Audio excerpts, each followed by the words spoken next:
السلام علیکم ورحمۃ اللہ وبرکاتہ۔ امید ہے کہ میرے تمام احباب خیر و عافیت سے ہوں گے۔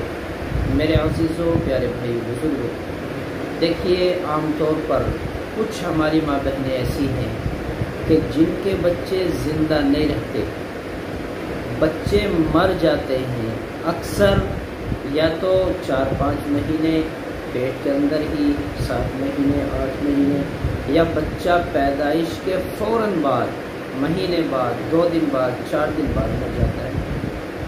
اس کو بولتے ہیں ام الصبیان۔ یا تو مسان کا مرض ہو چکا ہوتا ہے، سوکھنے کا مرض ہو چکا ہوتا ہے، بچہ مر جائے۔ اس سے بچنے کے لیے بہت مجرب اور بہترین عمل ہے، جن ماں بہنوں کو ضرورت ہے اس چیز کی، اور وہ چاہتی ہیں کہ ہمارا بچہ زندہ رہے، صحیح سالم رہے، تندرست رہے، تو ان کو چاہیے کہ وہ خود اس عمل کو کریں یا کسی سے لکھوائیں۔ 61 مرتبہ بسم اللہ الرحمن الرحیم لکھ کر کسی تعویذ پر، کاغذ پر تعویذ بنا لے اور پھر کالے دھاگے میں باندھ کر گلے میں ڈال دیں۔ انشاءاللہ بچہ صحیح سالم اور تندرست رہے گا، ہر بلا، ہر پریشانی سے، مصیبت سے محفوظ رہے گا۔ یہ بڑا عجیب اور انوکھا اور مجرب عمل ہے۔ انشاءاللہ یہ ہر اس ماں بچے کے لیے، ہر ماں کے لیے ہے جس کا بچہ کبھی زندہ نہیں رہتا۔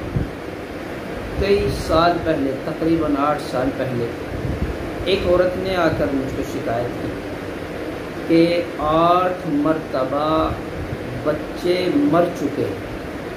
ان 8 مرتبہ میں کچھ بچے ایسے تھے جو 8 مہینے کے، 9 مہینے کے ہو کر مرے، یعنی پیٹ کے اندر ہی۔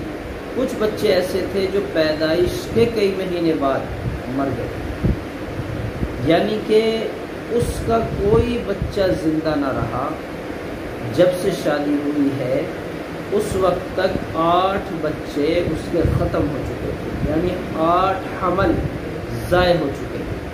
اللہ کے فضل و کرم سے اس عورت کو کچھ چیزیں دی گئیں، کچھ عملیات، وظائف بتلائے گئے، کچھ دعائیں بتلائی گئیں۔ ان دعاؤں میں یہ بھی دعا شامل تھی، الحمدللہ اس کے بچے آج بھی الحمدللہ زندہ ہیں۔ اور جب سے اس کا علاج ہوا، پہلے حمل میں لڑکا تھا الحمدللہ زندہ، دوسرے میں بھی لڑکا تھا زندہ، 4 بچے اس کے آج موجود ہیں اور چاروں بچے الحمدللہ زندہ ہیں۔ یہ اللہ کے کلام کی طاقت ہے۔ کوئی بھی کام پابندی سے، اطمینان، سکون سے، یقین سے کیا جائے تو انشاءاللہ وہ عمل یقیناً قابل قبول ہوتا ہے اور اس بندے کے حق۔ اس لیے اس عمل کو کریں، انشاءاللہ تفاق۔